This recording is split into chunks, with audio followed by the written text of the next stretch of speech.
Welcome back to Get in the Cash Flow Game with K&K, where we talk about investing in real estate, cash flow, building wealth, and all the lessons we learned along the way. And if you can, do me a huge favor, please like and subscribe this podcast, share it with your friends and family. That way we can continue to bring you value every week and get bigger and better guests on the show. All right, guys, what's up? It's K&K in the house. We are back at it. I was like, Crystal, we got to get back into that studio. We got to start talking about some stuff because there's a lot of stuff going on out there. And I think a lot of people are confused. But first, before we go into this, this is going to come out. By the time this comes out, you'll be glad when I tell you this, but maybe you will. But Warren Buffett was interviewed today by the only lady that pretty much he lets interviewed. She's so lucky, the CNBC lady. I'm drawing her blank of her name. It might be Becky. She's on every morning. But they asked him a lot of questions today. There are little snippets. 5-7 minute, snippets on CNBC. So I just wanted to talk a couple things about that because it's going to lead into what we're saying. Obviously, they asked him about the banking crisis, what he thought. He said he's kind of funny about all this because it's hard when you're that wealthy and obviously has a different perspective, but he did have a perspective. He just kind of said, I don't think people really understand how money works. I don't think they understand what the feds really have in their tool belt. And so he thinks people worry about silly stuff and they should probably focus. They should learn more about how money works, how the Fed works and everything, and not worry about that stuff. That was one big thing he thought. I was like, that's interesting. He literally said it like that. I was like, I've never heard him say that. I've heard every interview. He did jump into, he said about his companies. He's look, he's obviously owns a lot of companies. He said, yeah, we're down. Some are down 21%, revenue's down. He goes, of course, his train business that moves obviously commodities and goods. He has a massive train business he bought for $50 billion or something, so it's not small. He said that's down. He also talked about the banking crisis. His view was, you're going to make every banker that makes a loan, he says, thinks it's a good loan until they have to take the property back. Then that was probably not a good loan. And so he goes, you're going to have, but maybe banks are going to have to take back a couple $100 billion of loans. He goes across banks. Whoop-de-doo, it's nothing. It's nothing to them. They can swallow it. Well, but also there was like a whole other thing with the banking industry where there are lots of good loans that were made. There was just too many of them. Yeah, and he just said, look, things were cheap. People were getting loans, and we're gonna kind of go that. So inflation's coming down. He just said, look, it's kind of cool to wrap up there's more stuff, but one of the things he said I thought was cool. He goes, look, if somebody in my company came to me and said, hey, Warren, we're going to pay this guy $1 gazillion. He's going to tell us what's going to happen in the future. I'd be like, no, we're not. Because I don't buy companies. I don't invest based off what I'm going to pay some guy to tell me what's going to happen in the future. Because you know what? He doesn't know diddly squat. We didn't know COVID was going to come. He's like, how about another COVID comes? Is somebody going to predict that? You don't know. So he just says the best thing you can do is be smart, right? Be wise. Try to invest in things that that will do well, perform well, right? And he says he just tries to make the best moves. He goes, it's not like he's made bad decisions and lost billions of dollars and lost things in that. But he just says, look, we're all going to lose. We're all going to take hits. And we're all suffering now. And there's a lot of business owners and things like that are probably hurting a little bit more now. But he just said, that's just the way things go, and you have to kind of work through this stuff. So, well, that's an interesting point that you made. That he said, it's true, is that if you're going to invest ever in your life, you're going to lose at some point. Like, it's just life. So the point is that hopefully you win more than you lose. Like, this isn't like hopefully we're the casino and not the gambler. Do you know what I mean? So it's like a really good point you made there, because I think we're always so focused on our wins. Like, even when, we post things on social media or we're talking about things, like, we never talk about losing as much as we talk about winning. Obviously, nobody likes to showcase those things, but every investor has lost money on something at some point. And don't worry, because we will have a podcast in the near future that talks about our great losses, because there are great lessons for everybody. But so fascinating is Warren Buffett sold out of a lot of his banking stocks. And so Becky asked him, it is Becky, he said, she's like, did you know this was going to happen? Did you know? He goes, well, I didn't know what was going to happen, but did you know about banks' balance sheets? Some of them did not look good. He goes, of course I did. So you knew this a while ago, and that's why you sold. He goes, yes. Well, because he looks at this stuff. Exactly. So that leads us into what we're going to talk about today, which is you guys are hearing, and we want to kind of dive in. You're hearing credit crunch. You're hearing people giving back, commercial lenders taking back loans. We'll talk about what that means if you don't know. You're hearing people not able to meet their payments or raise additional capital to save their properties. You're hearing offices having a tremendous amount of problems. You're hearing, I might have mentioned, but I mentioned it, $1 trillion left banking institutions, which I'm going to come back to that. Somebody had a very good, interesting point on that, which I said the other day.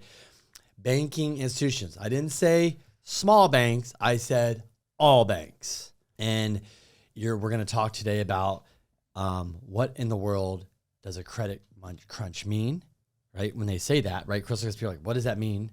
Because is that going to affect residential? Is that going to affect commercial? Is that going to affect business loans? So Crystal, when you hear somebody calls you and says, hey, Crystal, I'm hearing there's going to be a credit crunch and I'm hearing this is going to affect commercial real estate, what goes through your head and what does that kind of conversation look like with somebody today, like right now? Well, first off, I felt the credit crunch has already been here for like the better part of a year. Yeah.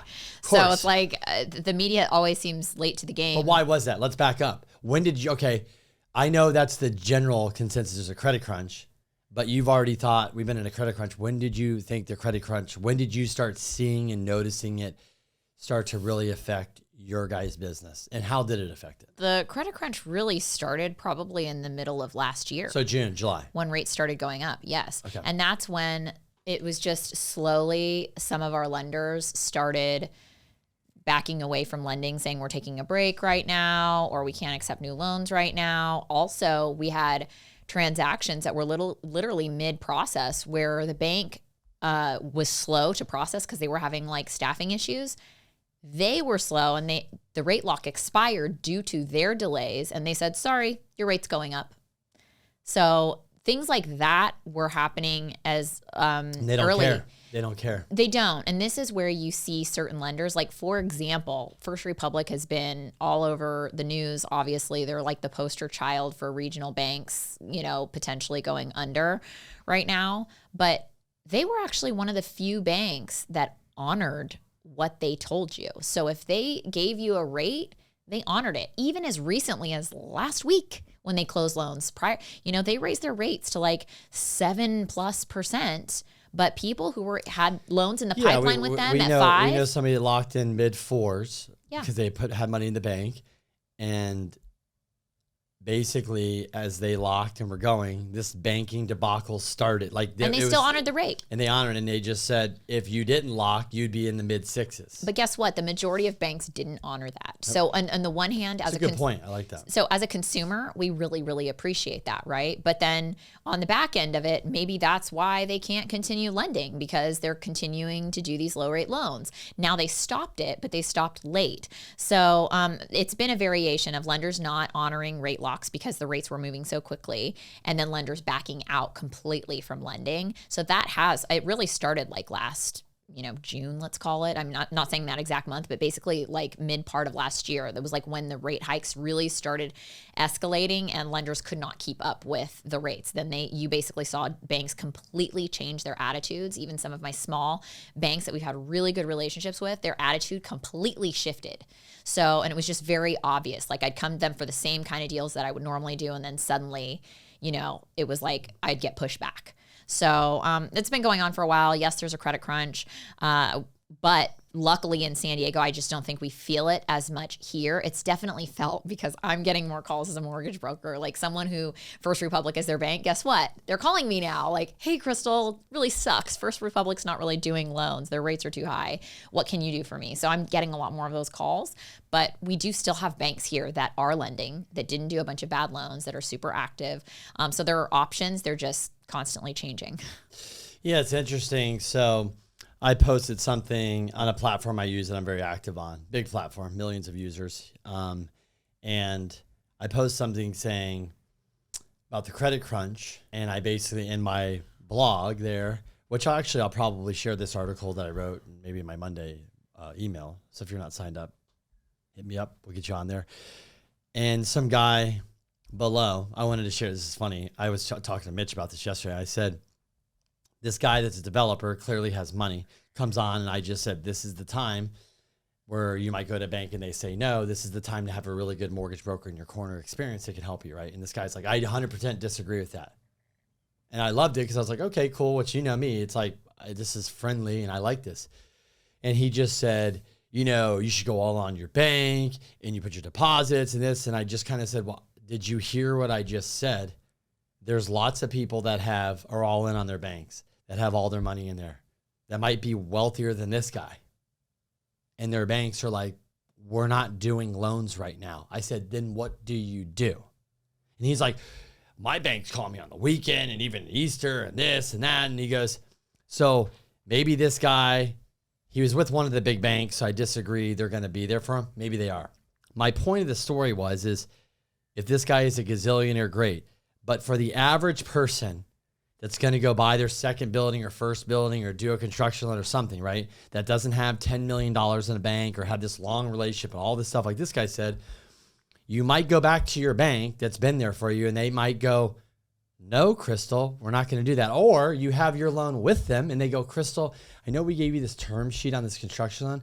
We're going to just kind of, excuse me for a second. Can you move your hand? I'm just going to pull that back and we're going to put it over here. And that, or they'll come up with different terms that are not favorable to you. So my point is that I feel like this is the time in a market where, oh wait, you're here now. When you hear credit crunch, what my point was in the blog was that is not end all be all. That is, what else can I do? How about you're like, well, I've got my plans and permits done. And Crystal, you know what? I want to build this property. And I was telling you like, hey, Crystal, I get it. Before when you got the 4% on the construction loan, right? I'm just making a number. And then now it's 9 to 10%. It's not great, but private money was not 4, it was 8, 9, 10%. So the private money is not so far off from a traditional bank loan, maybe the leverage. No, and now private money is pretty much 9, 10, 11%, I would say. So for example, like you said, the gap is closing, especially for construction, because I would say construction's more like 10 to 12% on the private money side. But you're easily at 9% with a lender. So now you're like, do I go through this crazy process with a bank, like of providing all this documentation and stuff and jumping through all these hoops, or do I just make my life a little bit easier, pay a little bit more money for the construction, but I just go through a much easier process? Yeah, and so you posted something on Instagram that kind of went viral where you talked about, and we talked about it, is construction is a lot of people are halting projects. People are like, I see him up all over. And we're like, guys, so that's exactly what I was talking about with this guy. We're talking about people that are not mid-construction. You don't drive by and go, the building's out. We're not talking, those people got a loan. They're 2 years into it, a year into it. We're talking about people that are shovel ready, that are the biggest guys in the world to the smallest developer in the world. If you just went on and watched some interviews and paid attention, the biggest, the smallest, and all between, these guys are like, if I haven't started it, I don't have the financing, I'm either chilling. So we can talk about the Crystal, what chilling means. What does that mean? If you're in a bind, this could be good for you to hear. Or I'm not going to go get 65% loan to cost and 9, 10% and build 4 hotels like Barry Sterling said. I'll just wait. Hey, I wouldn't mind being the lender on that. That sounds better to me than this. He's not going to do it. So he's going to wait. What we're talking about is the stuff that's being built. Yes. But if these rates don't go down, when these projects are done, we're talking about nobody's going to start anything new unless somebody really, really wants to. And then that's when they're going to call Crystal, go, Crystal, my bank pulled out. My bank can't do this. I'm stuck on a land loan. I got this and that. So Crystal, that my point of the blog is you come in, there is alternative solutions, right? What are you seeing a lot of where people need help, where they might have said, I want to get this construction, or this happened, or what if they're mid-construction, their lender pulls out? Like, do people have options? I'm just talking construction loans now because people are going to have a difficult time just with that. So there's not really a super easy answer for that. Like there's not really or we're looking for one. There's not a great solution because that money's just expensive. So I can't make the money any cheaper. But there are some. Let me just tell you a couple of clients. What I'm saying is, what my point is I know it's cheap. It's not cheaper, but they have to get it done. Yeah. I so mean, what is the option? There are construction loans available. They're just more expensive than they were previously. Explain expensive. So, like you said, people were getting construction loans at like 4.5% previously before prime. Maybe 1 point. Went up 5.25% or 5%, whatever it is. And so now those loans, like at the cheapest, are 9%. So at the very minimum, they've doubled. Okay. And then tell me what banks that generally do construction lending are super eager to lend on a construction loan right now. But also loan to cost got cut too, right? Loan to cost got cut, but there are still construction lenders on the private money side. They're actually going 70, sometimes 80, 85% loan to cost, believe it or not. So on the private money side. On the private money side. So let's back it up. So private money, so if you go to a traditional bank, your rate's 9-10%. You're probably going to pay maybe a point. I'm just saying your loan to cost is probably somewhere around what, 65? 65, maybe 70. Okay. Yeah. If you go private money, you're probably looking at 2 to 3 points, depending on the deal size. You're looking at a better loan to cost. And then, so rate range, you're looking what, 9 to 12, 9 to 11, 10 to 12? 10 to 12. Okay, so 10 to 12. So we're not far off on the rate. 2 to 3 points. Okay. We're a little bit off on the points, but the leverage is you're winning on the leverage right now. Yeah, but this is the other thing that's got a kind of a comparison that doesn't get talked about a lot in construction loans are the fees from the lender for construction. People are always so shocked when they see the closing cost because it's not just the point, Kenny. It's legal fees. It's your construction draws. It's like a quarter for every draw, like all this kind of stuff. So a construction, like a private money lender that does construction, some of them have these fees. Some of them are a little bit less because they might have in-house fund control, or they might be using a really small company to do that. So the banks are outsourcing fund control for the most part. There's a few that do it in-house, but not many. But the fees really add up. It's basically can be like another point. So basically, by the time you pay for all of the legal fees and the construction draw fees, underwriting, all this kind of stuff, then it could be almost another point. So actually, when you think about it, the costs are really a little bit closer than you think from private money to bank construction financing. Okay, so what other scenarios are you seeing right now that if somebody's going to go out and buy a, owner user, they're going to buy an apartment building, they're going to buy a hotel, maybe office, like what are you seeing where people are probably going to run into issues, if any, or where you think things have gotten tightened a little bit more where people need to be cautious? Construction or just in general? No, just in general. I mean, we kind of went over construction where if you want to get the project, you want more. So basically with construction, to wrap up, the benefit of construction lending is you can go to a private money lender and they already know they're stepping in. This is the time they're ready, right? They're going to give you probably more leverage, but it's going to cost you maybe more points in percentage. But like you're saying, by the time you break everything down, it's not monumental like when rates are 3 to 4. So it's actually a little bit less than you think. And if you're getting the leverage, it's kind of like a win-win because the rest is just extra cost. Yeah, and it depends on what you're doing. Like for syndicators, for example, or people who are raising money, leverage is the most important. Yeah. So they'll pay a little bit more on the interest to get more leverage because their returns are better. So that makes a lot of sense versus somebody who's just building the property for themselves. They might be more concerned, and they have cash. They might be more concerned with getting a lower rate because their cost of capital is 2 or 3% higher, can make a big difference in a project. So like that, for example, that's what I'm seeing with some clients. Like some clients have cash. So they're like, you know what? I'm just going to start construction right now and use my cash until I get to a point that I'm low on capital. And then I'm going to go get a loan. Hopefully the lending environment rates will have come down by then. So I have clients doing that. Now, obviously that runs its own risks. I can't say that without saying this, that this creates issues with title. It's doable. You can work around it, but it's a pain in the butt. And then with the lender too. I mean, it's for both. Yeah. Yeah, it's a pain. It's better to start from a clean dirt slate. And I tell people, it's really good not to even move a porta potty onto the land before before you close on your construction loan, because then it's just going to cause this even grade the land. Don't do nothing. Yeah, it's going to cause a whole issue with title. So anyways, like I said, you can work around it. It's just a lot of work. And we've done it a lot, actually.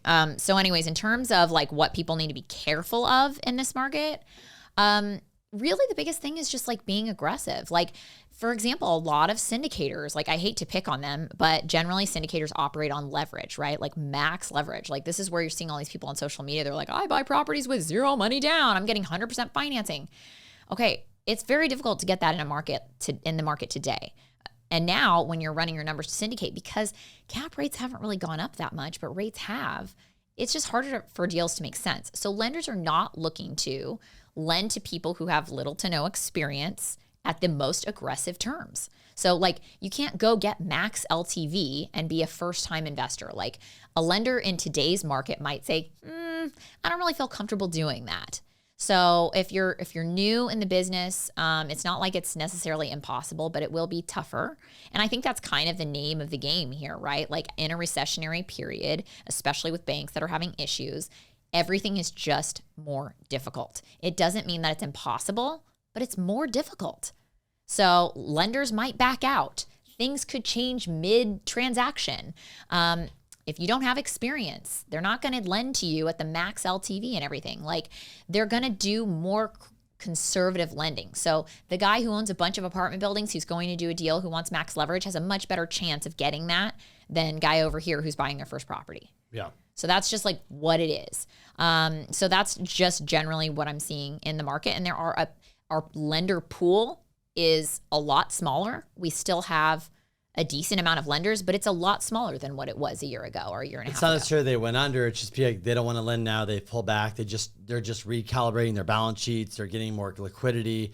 They're just kind of like, they're like, we made a lot of loans and we're just sitting this out and chilling. And let's put it this way. There's a lot of banks who are just as bad off as First Republic or worse off. And that is why they're not lending, or they've scaled back, or they just price themselves out of the market. So every lender has a different strategy. Some people don't want to say they're out of the business of lending. They just jack up their rates to make it unattractive and completely slow down volume.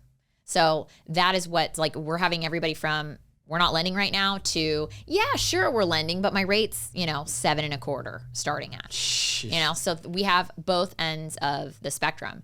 Now, it's interesting because I'm thinking about you and your lending because we started later. Like last year, I started hearing about residential loan officers not closing deals for months. I think it was like August or September I was hearing this stuff. And we were still going strong. I didn't really see things starting to slow down until like right about the holidays. And then of course the beginning of the year was a slow start. It's still kind of slow, picking up a little bit. But on your side of things, I feel like you've really picked up. Like obviously it wasn't like the last few years have been, or hasn't been like the last few years have been, but you've definitely picked up volume. And it seems like in the office, I'm just hearing more and more, some of your lenders, we're coming back, we're dropping rates, we're getting a little more competitive.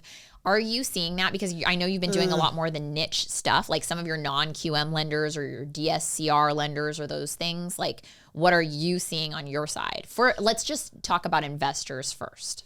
Yeah, which I'm kind of bummed about, as you know, is we probably, just because of rates or pulled out of the same thing, I probably lost, 3 portfolio lenders that we use. One is still there. They actually raised their rates because other people pulled out. So what I'm realizing, some of these lenders that were really attractive on, for investors or this or that. Actually, I probably lost 4 of my go-to portfolio lenders that do really good arms for investors and stuff like that. One of them completely shut down their 2 of them shut down their wholesale. And one of the banks, they're just not, I don't even know if they're doing anything right now. I think they'll come back. One of them is out of the wholesale. They just merged with a massive bank.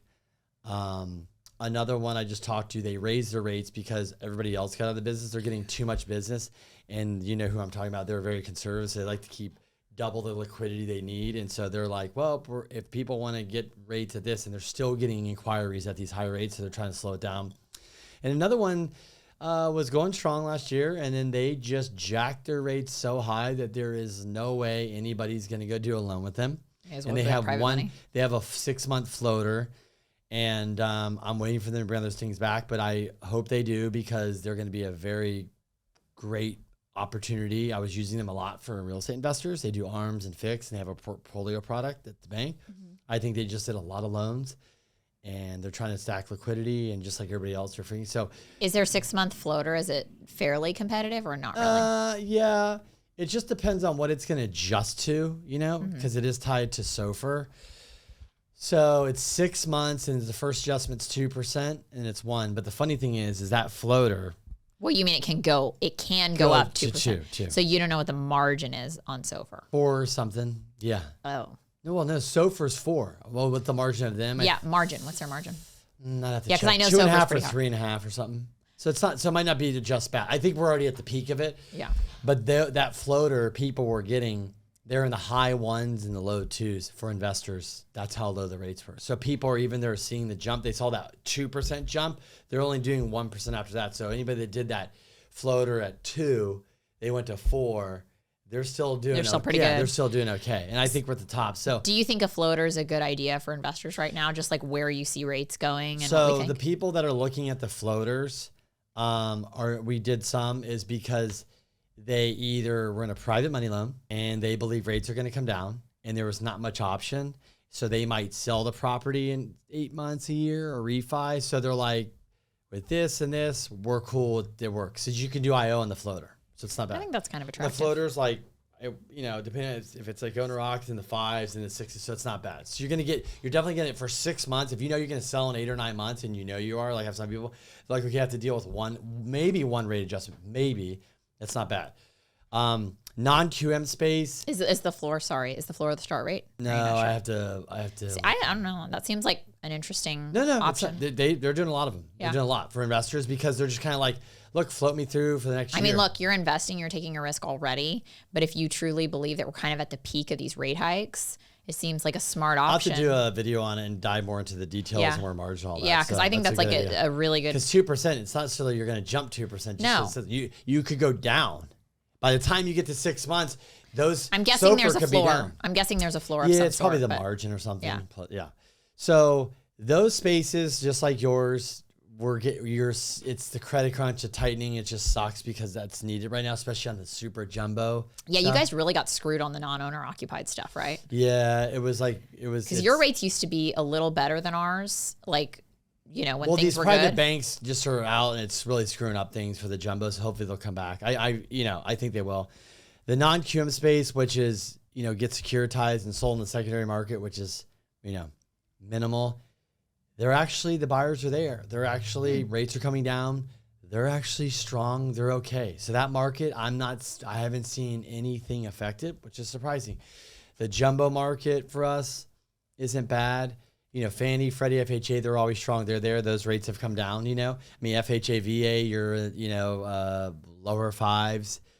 Conventional high 5s. But Fannie, Freddie, like investor stuff is still pretty pricey, right? No, it's gotten better. Okay. Yeah, rates have come down a point, so it's great. better. Yeah. So actually, when people are looking at these ARMs, it's actually better now pushing to 30-year Fannie now. It's making more sense. Okay. Because those other ARMs, and I told you, they just don't want they want the the business. pricing wasn't that much better. If you want to give them the business 7%, they're going to take it. They're like, sure, I'll make that loan all day. Right. We've been working on this for the past few months. We always want to bring as much value as we possibly can, and our partner, Prime Corporate Services, is all about bringing you a service you can't get anywhere else at a price you can't get anywhere else. Whether you're new to owning a business or owning a property, or you're an experienced property owner or investor, Prime Corporate Services is not only going to help you, but they're going to make the process so much easier. So if you book a call, the first thing they're going to do for you is help you understand what your business structure should look like, your corporate structure, tax planning, estate planning, all of that. Maybe you're saying, I'm brand new to starting a business and all this sounds foreign and complicated. Remember, this company helps new people just getting started every day. They're going to help you form the entity that's best for you and walk you through the process. Before I found this company, we paid thousands of dollars to other attorneys,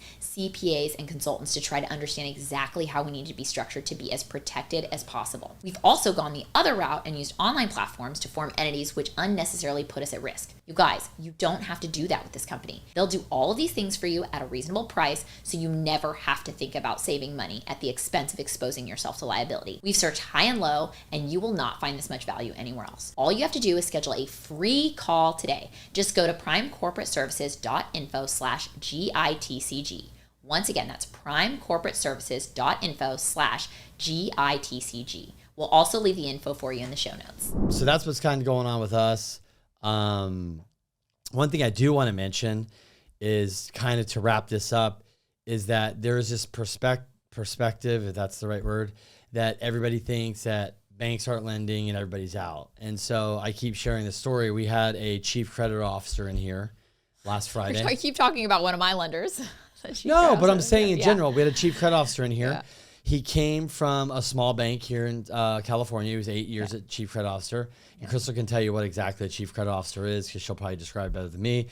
And so he just joined this other bank, which is merging with another bank. And I asked him, I said, hey, he's sitting on the chair over there. I said, what do you think about this banking stuff? And he's like, basically looked at me like, doesn't affect us. He goes, oh. He goes, the bank I'm running now is we lend in Southern California and we lend on apartment buildings. And to me, it's probably one of the safest bets you can make. So he said, we're not worried about nothing. I said, so are you ready to lend? He goes, that's why I'm here. He was asking Mitch, what do I need to get more business? I want IO and you need to drop rates. Okay, check. And Crystal will tell you a chief credit officer that actually comes out to an office and sits down and talks to you like a normal human being. They're not a jerk. They don't have an attitude. Very, very, very rare. Very cool.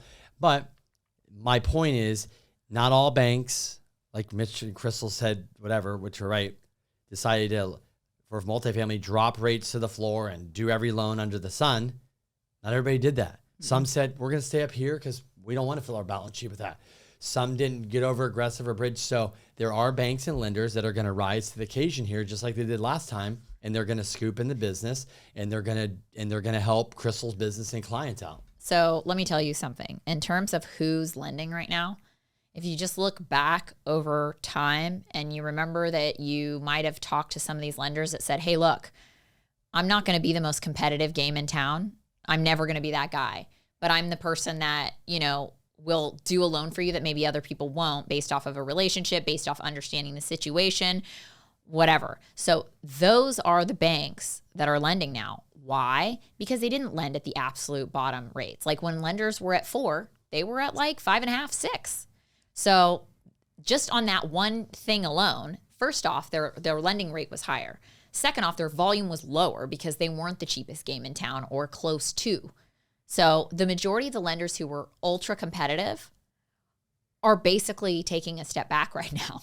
Those are the lenders that are not lending. Like all the lenders that were giving the super low rates and were being very competitive, they were busy, they did a ton of deals. Those guys are out right now. Their bellies are full. They're trying to balance out their deposit to loan situation. Like they need more deposits.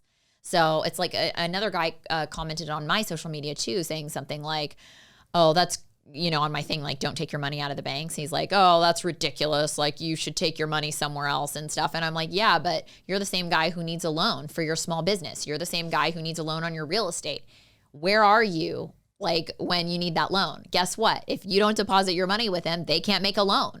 So it's like these two things are married. And so until banks get more comfortable with their deposit to loan ratio, which means that they just basically what needs to happen is rates need to go down, so that people aren't making 4, 5, 6, 7% on their money in a money market or a CD. So then they have to go put their money back in the bank, and then they need to go, what else am I going to invest in now that I'm not making interest with like zero risk anymore? And that leads me to my final point, which I said earlier.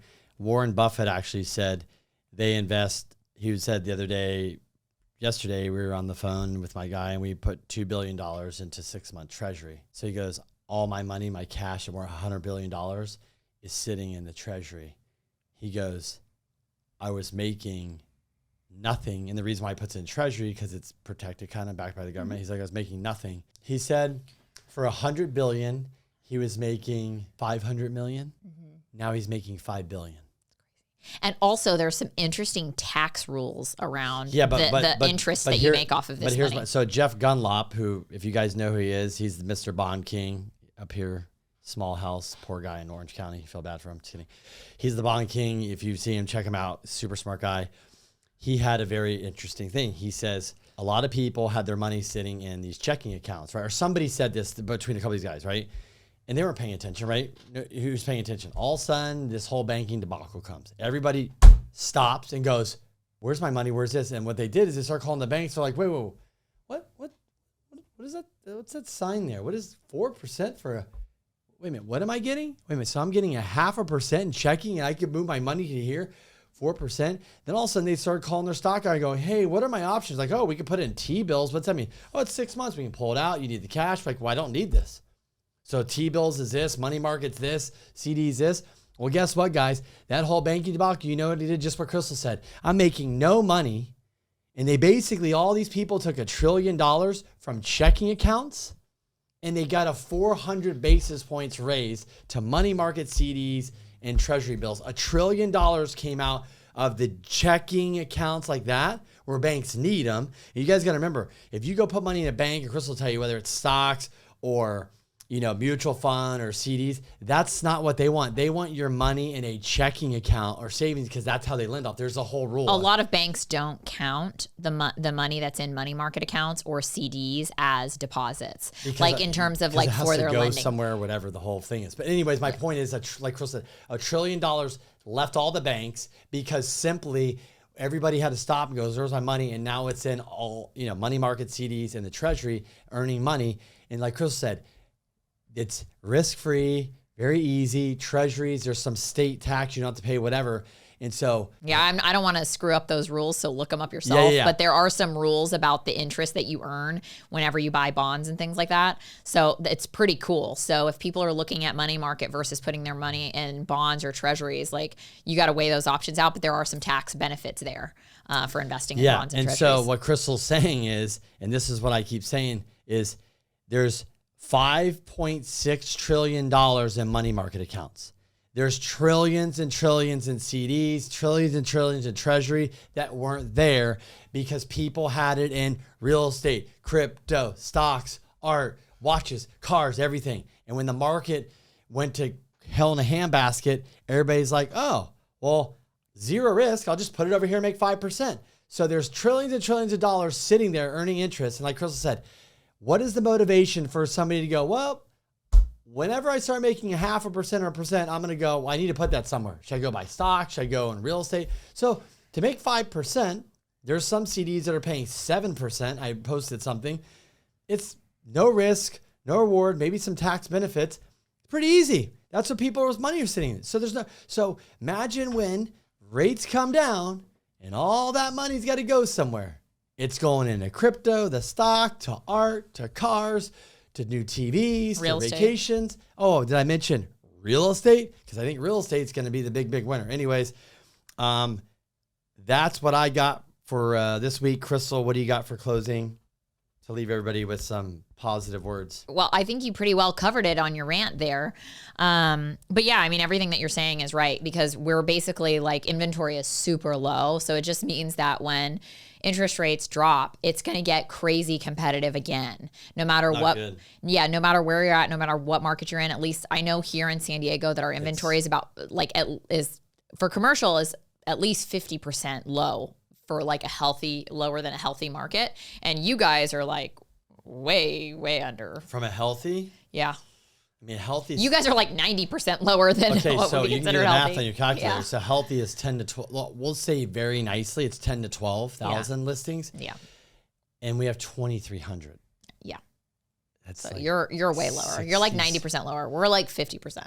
Maybe. Yeah. And as you can see though, it's very difficult right now for somebody to go, let me go look at buying this apartment building over here. Gosh, I'm going to have to kick people out, especially in California. I have to deal with those like laws that might be coming in play. Might, like have to evict some tenants. They might not get out very easily. And then I might make like a 6 or 7% return if I'm lucky. Or I could just go park the money, have it be lazy money, making 4.5%, 5%, 6%, 7%.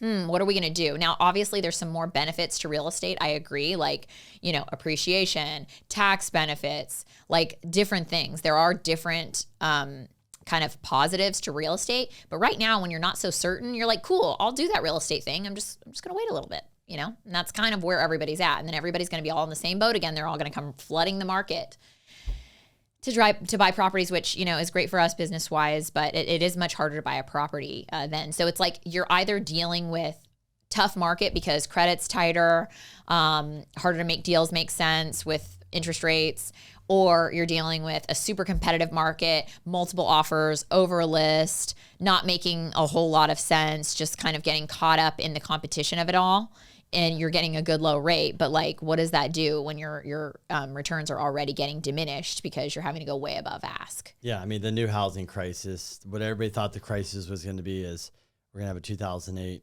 housing crisis. We do have a housing crisis. There is no inventory. There's just not, there's not enough houses. And guys, if you took off 2,300, I was telling Crystal, if I went and just took $1 million and below, it might be like 1,000. Yeah. And also what I was saying too is because I know like the San Diego like Union Tribune or the Realtor magazine that came out today saying that home prices came in like 3.8% down, like housing prices have dropped like 3.8% since the peak. Yeah, so it was like the average home price was like $970 and now it's like $940. And I was like, I'd be willing to bet, and you probably know this already because of all your crazy data that you study, that a lot of that is the super high end, because that's where I'm seeing all the price drops. Like the majority are in like the super high end homes, like in La Jolla, in Rancho Santa Fe, like all these expensive markets. That's the days on the market, the drops is not in the. It's not in it. Don't get me wrong. Days on the market. If we're in November of last year, cool. We're not though. We're also in April, so we're already 4 months going this year. Like you just said it, it's the high ends taking the price hits, and it's the high end sitting on the market longer. Everything else, I told you, because I watched the price drop I'll on share all this. these expensive homes. This will be the final story. I'll share it. Debating, going back and forth with this underwriter on this property. They're telling me they got a desk review and it came back with lower value in a declining market. So I got on the phone with the underwriter and I said, "Do you have a minute?" Yes, your mom was on the phone and the rep. And I said, "Cool, I'm going to start listing numbers and just listen." She goes, "What?" I pulled up for El Cajon the last 60 days, all the sold comps, 1 to 4 units. Are you ready? She's like, "Why are you doing this?" I'm like, "Well, before I get started, ma'am, how many do you think houses sold under ask?" She's like, 15. How many at ask? 10. Cool. Are you ready? She goes, cool. I start listing. Boom, boom, boom, boom, boom, boom. She goes, "Can you please stop?" 98% of the houses sold over ask in the last 60 days. Mm-hmm. The other 1% sold at list, and the other 1% sold under. And the one I told her that sold under, it closed in 2. They closed in the beginning of February. The beginning. So I told her out of 90, oldest comps. So I told her if we called any realtor in the entire United States that's still alive, has a brain and a heartbeat that can comprehend, and we told them out of 40 sales that 98% sold over asking, do you think they would mark declining? She goes, no. I said, so this guy did. She goes, oh. I said, do you have any other questions? So this. Did she do your deal? No, I forgot what we did with that one. That's helpful. Yeah. That being said, though, I have heard you arguing on the phone with a lot of lenders lately. They agreed with the appraisal. We were having an issue with LTV. They wanted to cut it, but she did agree. She did agree my point. She didn't agree with it. After hearing that, she goes, I do. But that's exactly what I'm talking about, though, about the cold credit crunch thing, just to like wrap this up with a nice little bow. We've said that like 4 times now. Yeah. But anyways, that's what I hear is you struggling to convince underwriters and chief credit officers and, managers and things like this about your loans. Cause it seems like they all want to scale back a little. They want to shave 5% off the LTV. They want to, cut the value. They want to get a 4th appraisal, when 3 appraisals apparently isn't enough. Like these are the things that I'm saying when it's like, we're in a credit crunch. Like those are the kinds of things lenders weren't requiring previously. And the problem is, guys, we quickly went from a declining market at the end of last year to beginning of this year to a stable market. And I told that underwriter, I said, look, in 60 days, I'll call you up. I'll get an appraisal in El Cajon.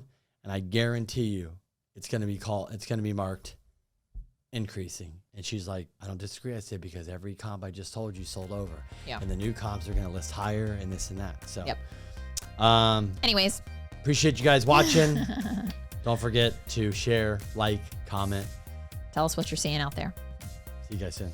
If you're already a real estate investor, you know that aside from cash flow, you also get huge tax benefits by investing in real estate. But are you taking full advantage of all the potential tax benefits? We've been working with Tim Looney at CSSI for a few years now, and he's saved us and our clients hundreds of thousands, if not millions of dollars in taxes doing cost segregation studies on their properties. Let me give you a few examples. We bought a property in 2019. If we had just used straight line depreciation, we would have saved about $18,750 in taxes. But because we did a cost seg, we saved $258,000. That's $239,350 more than standard straight line depreciation in the first year. The other great thing is, if you're classified as a real estate professional, you can apply this to other sources of income like W-2 or 1099 income, and you can also roll over any unused depreciation to future years. If you've owned your properties for a few years already, don't worry, you can still do a cost seg and save big on your taxes. This is not tax advice, so consult your CPA to see if you qualify to take advantage of these benefits. Call or text Tim at 318-469-9861 to get your complimentary property analysis. Once again, that's 318-469-9861. And I'll also include his information in the show notes. You guys don't want to miss out on these tax savings.